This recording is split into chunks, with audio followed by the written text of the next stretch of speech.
आज हमारे बीच हैं डॉक्टर प्रेम मसंद भाई जी, आपका हार्दिक स्वागत है। आपका विषय है सच्चिदानंद परमात्मा शिव। परमात्मा को कहा जाता है वे सत्य हैं, चैतन्य हैं, आनंद के सागर हैं। तो आदरणीय भाई साहब उस सच्चिदानंद परमात्मा का गुणगान करेंगे और उसके गुणों से हम भी अपने को आनंदित करेंगे। आदरणीय भाई साहब।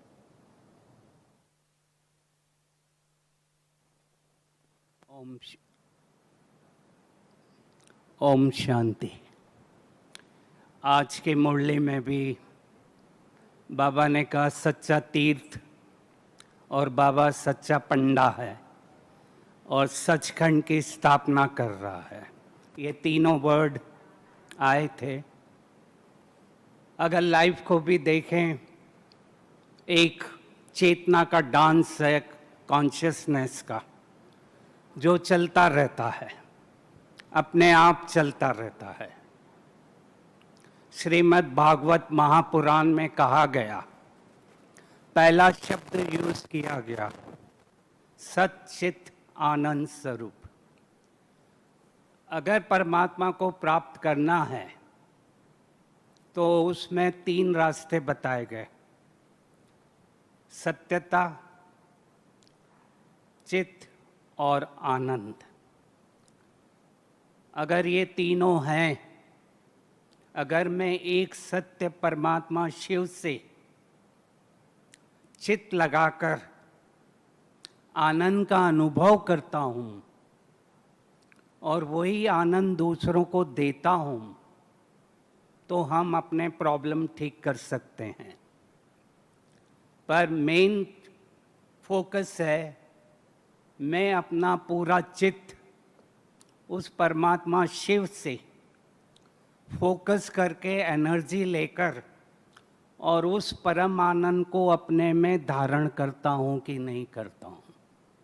जितना मेरे में धारण होगा वो मेरे में ब्लिस, आनंद आएगा। और जब किसी व्यक्ति में ब्लिस आता है, आनंद आता है, जो कि मनुष्य जीवन का सबसे बड़ा पावरफुल हीलर है, उसके अंदर, उसके ब्रेन में कई अच्छे पॉजिटिव हार्मोन और न्यूरोट्रांसमीटर निकलते हैं और वो शरीर को हील करते हैं। इसीलिए आनंद को सबसे टॉप पर दिखाया गया है।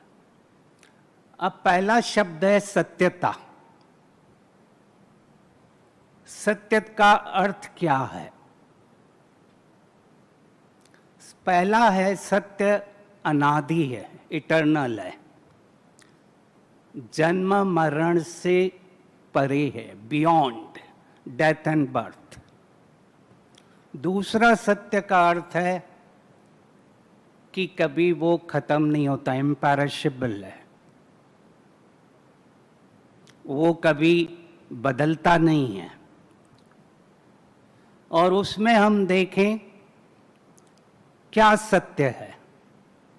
एक परमात्मा शिव, वो सदा सत्य है। इसीलिए कहा गया शिवम सुंदरम, सत्यम शिवम सुंदरम। शिव सदा ही सुंदर है, शिव सदा ही प्योर है, क्योंकि वो अनादि पवित्र है। वो उसके साथ ही लागू होता है। दूसरा देखें तो ये ड्रामा भी सत्य है। हर 5000 वर्ष में वैसा का वैसा ही चलता रहता है। तीसरा देखें, आत्मा सत्य है, इटर्नल है। उसके अंदर जो स्क्रिप्ट लिखा हुआ है, जो वो एनर्जी है, वो सदा सत्य है। चाहे वो सत्युग त्रेता में सतो प्रधान है, पावरफुल है, द्वापर कलयुग में थोड़ा बाहर की इम्प्योरिटीज आती हैं, तो श्याम सुंदर हो जाती है, पर आत्मा तो है। तीसरा है आत्मा परमात्मा के संबंध, वो भी सदा सत्य है, चाहे हम बिगिनिंग में हैं चाहे एंड में हैं, चाहे देवता हैं उस समय भी हमारा अंदर परमात्म संबंध पड़े हुए हैं, उसका बीज पड़ा हुआ है। इसीलिए हर आत्मा कहीं ना कहीं कभी ना कभी उसको याद करती है, क्योंकि उसमें जेनेटिक प्रोग्राम डाला गया है, प्रोग्रामिंग है कि परमात्मा है। तो हमारे ड्रामा आत्मा परमात्मा संबंध, ये चारों चीजें चलती रहती है, पूरे कल्प में चलती है। इसलिए बाबा ने कहा ड्रामा एक्यूरेट है, अगले 5000 वर्ष में भी वैसा का वैसा ही होगा, वैसा ही वायरस आएगा और वैसा ही चलेगा, वो बदलेगा नहीं, वो कनेक्टिविटी चलती ही रहती है। आज मैं मंथन कर रहा था तो एक और सत्य जो है वो है परम धाम। जब बाबा ने कहा वो हमारा सच्चा तीर्थ स्थान है, शिवालय है, तो परम धाम भी हमेशा वहाँ है और रहता ही है। परम धाम भी एक एटॉमिक एनर्जी का जो पुंज है वो वहाँ रहता का रहता ही है। सत्युग त्रेता उसका रिफ्लेक्शन है, एटॉमिक एनर्जी का, उस आनंद का रिफ्लेक्शन है। जो आनंद अब हम अभी परमात्मा से ले रहे हैं, अनुभव कर रहे हैं, उसकी ही प्रारब्ध सत्युग त्रेता में चलती रहती है। इसको सिंपल कर दूं तो ए फॉर आत्मा, ए फॉर एबोड। आत्मा सत्य है, उसका रहने का स्थान परम धाम सत्य। बी फॉर बाबा सत्य है। सी फॉर कनेक्टिविटी, हमारे संबंध सत्य हैं। और डी फॉर ड्रामा सत्य है। तो ये चलता ही रहता है। अब इसीलिए जो गाया गया है वो हमेशा गाया गया है सच तो नच, यानी जो सत्य है उसको ऑटोमेटिक खुशी होगी।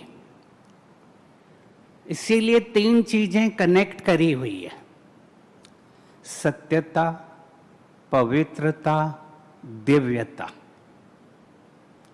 सत्यता, पवित्रता और दिव्यता, डिविनिटी।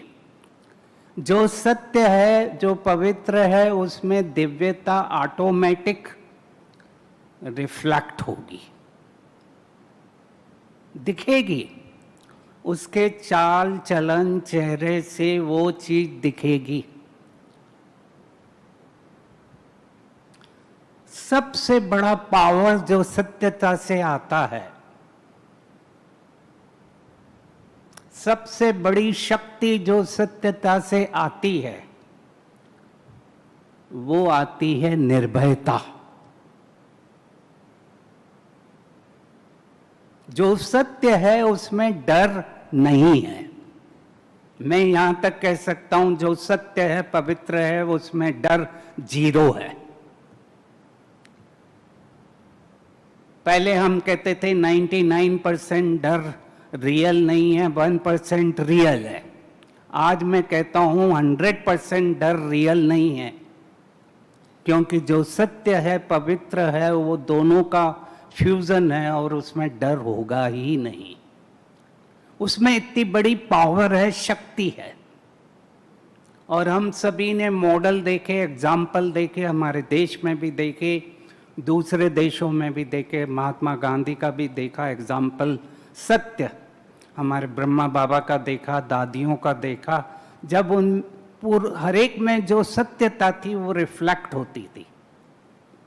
यहाँ तक बड़ी दादी कहती थी कि झूठ क्या होता है मुझे पता नहीं। यानी इतना अंदर क्लियरिटी थी, प्यूरिटी थी। सत्यता वाला कभी भी झूठ को रिफ्लेक्ट किसी भी मात्रा में न कर सकता है, क्योंकि उसमें पावर है। मेरे को एक बहुत अच्छा रियल वर्जन याद आया, निर्भयता। कबीर, संत कबीर काम कर रहे थे, कपड़ा बुन रहे थे, पास में कपास का ढेर था। एकाएक एक व्यक्ति भागता हुआ आया, चोर, और कबीर को बोला कि मेरे पीछे सिपाही पड़े हैं, मेरे को छिपा दो। अब संत कबीर क्या करे? उन्होंने कहा इस ढेर में छिप जा, कपास के ढेर में छिप जा। वो छिप गया। पीछे सिपाही दौड़ते हुए आए। उन्होंने संत कबीर से पूछा, आपने किसी चोर को भागते हुए देखा? कबीर कभी झूठ बोलते नहीं थे, हमेशा सत्य बोलते थे। बोला, हाँ, ये कपास के अंदर है। अब जो अंदर बैठा था चोर, उसकी तो हालत खराब हो गई, स्ट्रेस हो गया, हार्ट बीट तेज हो गई। अब तो गए, क्या कहाँ में छिप गया।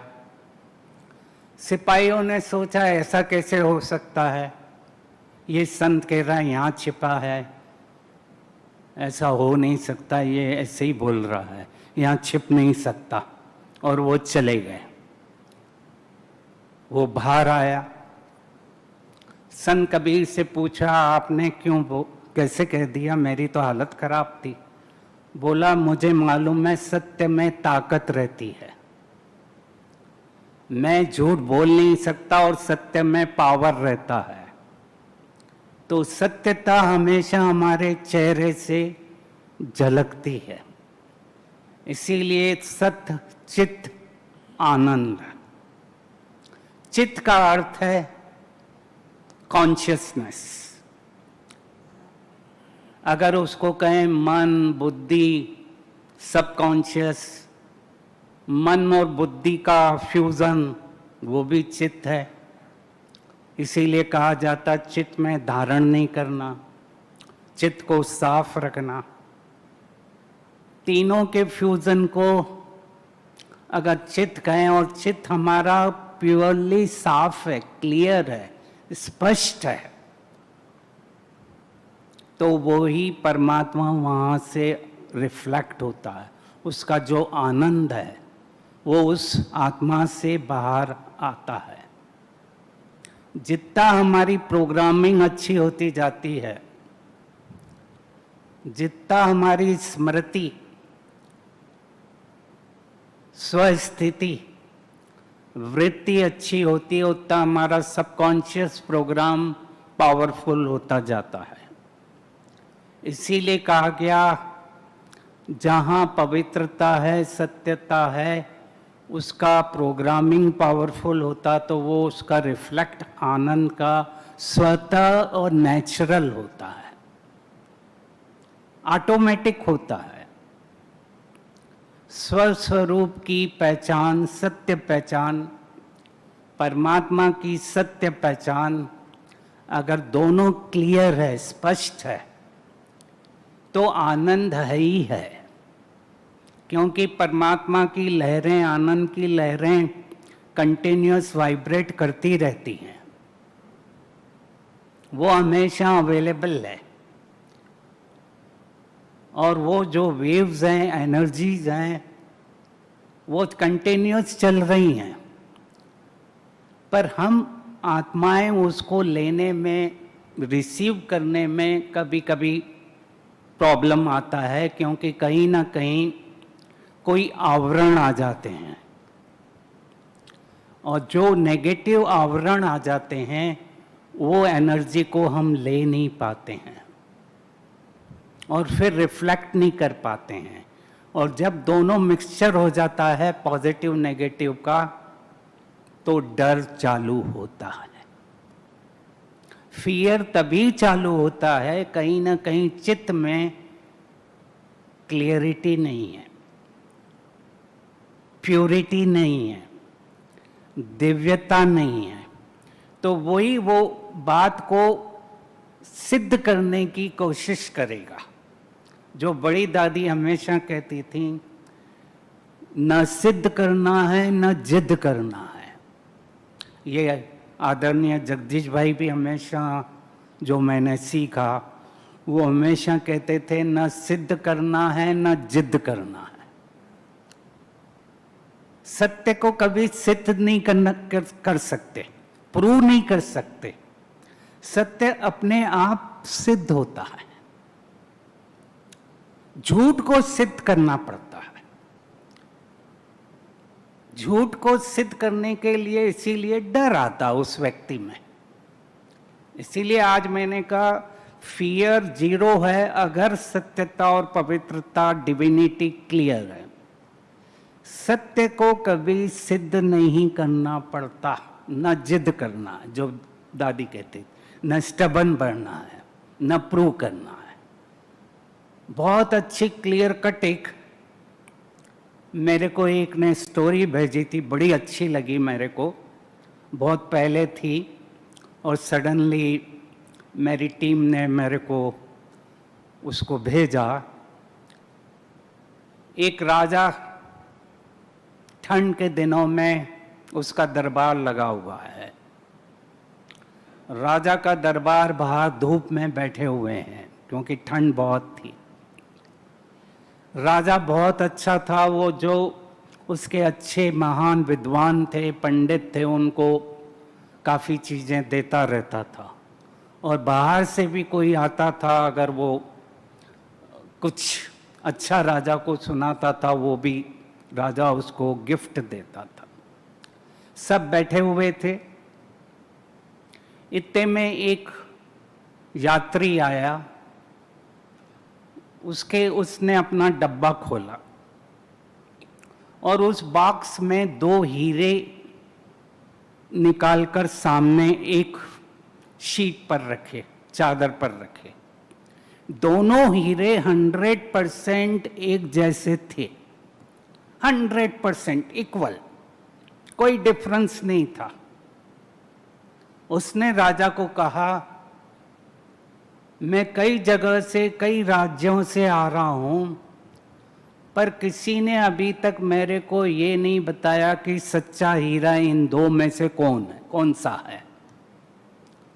पर मेरी एक शर्त है, अगर सच्चा आप बता देंगे तो मैं हीरा आपको दे दूंगा, और अगर नहीं बताया तो मेरे को उसका डबल प्राइस देना पड़ेगा। अभी तक मैं कितने राज्यों से आया और सब ने, मेरे पास इतना धन हो गया, अब मैं ये लास्ट ट्राई करने आया हूं। राजा ने भी देखा, राजा के एक्सपर्ट्स ने भी देखा, पर कोई आइडेंटिफाई नहीं कर पाया कि सच्चा हीरा कौन सा है। इतने में एक राजा को बड़ा फील हो रहा था, मेरे यहाँ इतने एक्सपर्ट हैं पर बता नहीं पाए, अब शायद मेरे को इसका डबल प्राइस देना पड़ेगा। पर ये राज्य की इज्जत का मामला था। इतने में एक व्यक्ति जो ब्लाइंड था, देख नहीं सकता था, धीरे धीरे चलकर आया। राजा को बोला कि मेरे को टाइम दो, मैं बताता हूँ। सब सोचने लगे, राजा भी सोचने लगा, ये देख नहीं सकता, फिर कैसे आइडेंटिफाई करेगा रियल क्या है। उसने दोनों हीरे लिए, धूप में रख दिए। थोड़ी देर बाद रखने के बाद उसने दोनों हीरों को देखा, हाथ से टच किया और एक हीरा आगे रख दिया कि ये रियल डायमंड है। वो यात्री ने कहा, बिल्कुल राइट बात है, यही रियल डायमंड है। सबने पूछा, आपने कैसे पहचान लिया, ना देख सकते थे? तो उसने कहा, मैंने दोनों को धूप में रखा। जो रियल हीरा होता है वो गर्म नहीं होता, जो रियल हीरा नहीं था वो गर्म हो गया, उसको मैंने अलग किया। और जो रियल डायमंड था वो धूप में भी गर्म नहीं होता है, कूल रहता है। वही बाबा हमें सिखा रहा है कि कूल का अर्थ क्या, कि विपरीत परिस्थितियों में भी, चैलेंजेस में भी, नेगेटिविटी में भी, धूप का अर्थ है कि प्रॉब्लम, हॉट प्रॉब्लम्स आ रहे हैं, सडन प्रॉब्लम आ रहे हैं, एकाएक प्रॉब्लम आ रहे हैं, हर एक को तैयार होना पड़ रहा है, पर उन सब विपरीत परिस्थितियों में भी कूल रहना है। बाबा हमारी तैयारी कर रहा है, तराश रहा है और उस लेवल पर ले जा रहा है कि जहां हम विपरीत नेगेटिव परिस्थितियों में भी बिल्कुल कूल रहें, रिएक्ट नहीं करें। क्योंकि जितना हम रिएक्ट करेंगे आनंद हमारे से दूर जाएगा, क्योंकि आनंद एक मूल संस्कार है, मूल स्वभाव है, ये हमारा पावर है, ये ब्लिस है, इंग्लिश में इसको कहते हैं ब्लिस है। और जब ब्लिस का फ्लो होता है तो शरीर की हेल्थ भी अच्छी रहती है, कुछ करना नहीं पड़ता, नेचुरल हेल्थ हमारी रहती है। तो कूल है, इसीलिए मैंने इसको पहचाना और दिया। सब लोग बड़े खुश हो गए और उसने वो गिफ्ट राजा को दे दी, खजाने में हुआ। राजा ने उस व्यक्ति को भी काफ़ी सम्मान किया। तो मैसेज ये था कि हम हर परिस्थिति में साक्षी होकर उस खेल को देखते रहें। इसीलिए सच की नैया हिलेगी डुलेगी पर डूबेगी नहीं, ये बाबा ने कहा है। तूफान तो आएंगे, प्रॉब्लम तो आएंगे, ऐसा कभी नहीं कह सकते कि हे परमात्मा मेरे को प्रॉब्लम नहीं देना, वो होता नहीं है। बाबा ने कहा वो तो आते ही रहेंगे, समय अनुसार, कर्मा अनुसार, ड्रामा अनुसार,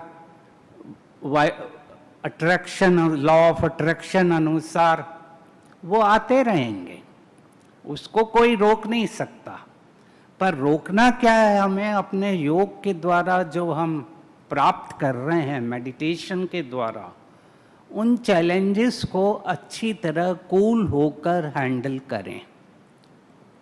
जितना हमारा लीडरशिप क्वालिटीज़ अच्छी होंगी उतना हम जितने भी प्रॉब्लम हैं उसको अच्छी तरह हैंडल कर सकते हैं। और ये प्रॉब्लम आज एक देश के नहीं है, पूरे वर्ल्ड के हैं और उनको सब देश अपने अपने अनुसार हैंडल कर रहे हैं और हमें भी हैंडल करना है। ज्ञान का अर्थ है समझ, मैच्योरिटी। योग का अर्थ है क्लियरिटी, पावर। अगर दोनों चीजें हमारी है तो हमारी जो डिसीजन पावर है, परखने की शक्ति है, वो अच्छी होगी। जो मैंने कहा सत्य वाला ही, डिविनिटी वाला ही परख सकता है, उसको आइडेंटिफाई कर सकता है, करेक्ट कर सकता है। तो हम भी अपने उस आनंद को रोज अपनी बेसिक सोल कॉन्शियस में रहकर या बीज रूप स्टेज में रहकर उस बीज से उस परमधाम में जाकर कनेक्ट होकर संबंध बनाकर उस पावर को अपने अंदर लें, एक्टिवेट करें। जितना चित्त हमारा अवेयर होता जाएगा, जितना हमारा कॉन्शियसनेस काम करेगा, एक्टिव रहेगा, उतना हम दूसरों को, खुद को, आनंद को फील कर सकेंगे। और जो तरह तरह के हमारे अंदर पॉजिटिव न्यूरोकेमिकल्स हैं, हार्मोन्स हैं, उनको अच्छी तरह सीक्रेट भी कर सकेंगे। क्योंकि हमारे ब्रेन में भी सेंटर्स रहते हैं, ब्रेन में भी पेन और प्लेजर के सेंटर हैं, आनंद के भी सेंटर हैं, खुशी के भी सेंटर हैं, जॉय के सेंटर हैं, दर्द के भी सेंटर हैं। पर जब हमारे अंदर आनंद के सेंटर, ब्रेन के प्लेजर के सेंटर ज़्यादा डोमिनेंट रहते हैं, अच्छी तरह काम करते हैं, तो हमारा दर्द कम होता जाता है, पेन कम होता जाता है। नहीं तो पेन को हम ज़्यादा फोकस करते हैं, हमारे प्लेजर सेंटर कम काम करते हैं। तो उनको हम अनुभव करें। फिर मैं एंड यही करूँगा कि आनंद को हम अनुभव करें, धारणा में लाएं, उससे प्ले करें। योग का जितना हम प्रयोग करते हैं, एक्सपेरिमेंट करते हैं, अपने को एम्पावर करते हैं, तो हम भी सच्चित आनंद स्वरूप बनते जाते हैं, क्योंकि हम उसी के रिफ्लेक्शन हैं। क्लियर, इसका अर्थ ही है ट्रांसपेरेंसी। सत्यता का अर्थ ही है ट्रांसपेरेंट है वो। ट्रांसपेरेंट का अर्थ है कि वो अंदर बाहर एक है, जो अंदर है वो बाहर है, वही ट्रांसपेरेंट है और वही ट्रांसफर कर सकता है। फरिश्ते का अर्थ ही है ट्रांसपेरेंट, वो दिखता है। मांस, मसल्स, बोन्स, केवल वो लाइट दिखती है फरिश्ते की, जिसकी प्रैक्टिस हमें बाबा करा रहा है। जितना फरिश्ता स्वरूप होंगे उतना हम आनंद की झलक लोगों को पहुंचाएंगे, और वही लेटेस्ट सेवा का साधन बनता जा रहा है और बनता रहेगा। और वो हम अपनी प्रैक्टिस खुद में करें। अभी हम सब चीज़ों को छोड़ें, आराम से रिलैक्स होकर बैठें, अपने आत्मा सोल कॉन्शियस स्टेज पर दो आँखों के बीच फोकस करें। मैं अपनी सीट पर सेट हूँ, मैं आनंद स्वरूप हूँ। मैं अपने पिता परमात्मा शिव से, आनंद के सागर से, आनंद की लाइट और माइट ले रहा हूँ और अनुभव कर रहा हूँ ब्लेस, आनंद मेरे पूरे शरीर की कोशिकाओं में, 50 ट्रिलियन सेल्स में, शरीर के हर ऑर्गन और सिस्टम में फ्लो कर रहा है। हर ऑर्गन को, हर सिस्टम को, सेल को, लंग्स को, थ्रोट को एनर्जी दे रहा है। मैं अनुभव कर रहा हूँ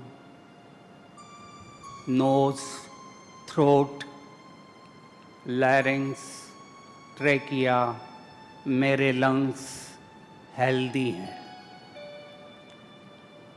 आनंद का फ्लो कंटिन्यूस चल रहा है।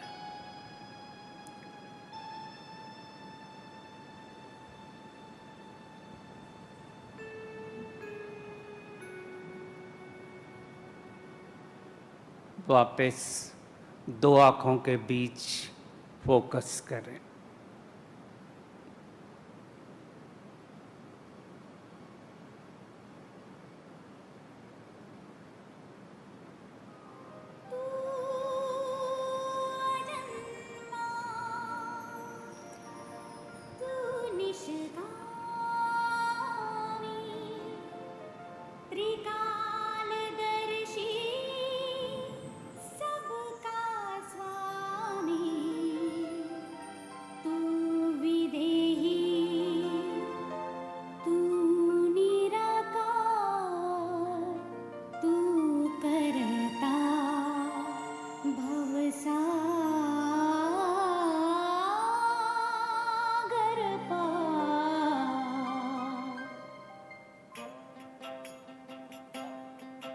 जो तुझसे लगन लगाए वो तुझ में ही खो जाए।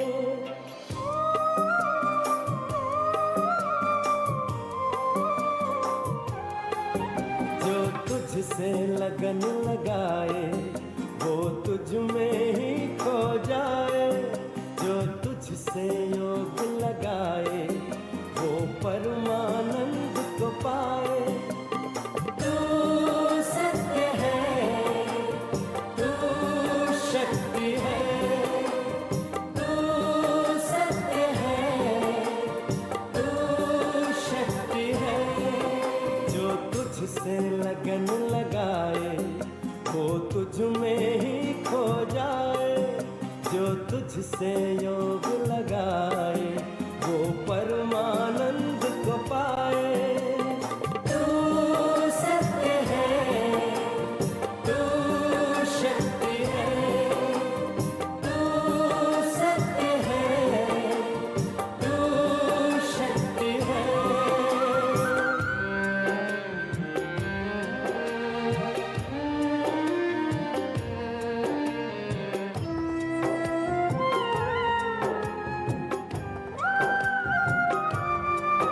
तू प्रेम का गहरा सागर, हम सारे तेरे मोती, हम सब का तू ही रचयिता, हम सब हैं रचना तेरी।